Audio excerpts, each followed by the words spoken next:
బంతులు చేమంతులు ఆ తల్లి కురులలో తురుమగా.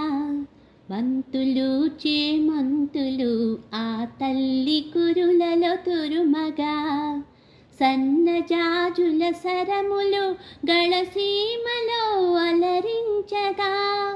ఆ సొగసు చూసి శ్రీనివాసుడు మెచ్చగా. ఆ పరవశాన శ్రీదేవి మురియగా. మంచి ముత్యం మేలి పగడం పచ్చ కర్పూరం. పచ్చ కర్పూరం పద్మావతీ దేవి పూజకు పసిడి కలసం పెట్టరే. పద్మావతీ దేవి పూజకు పసిడి కలసం పెట్టరే.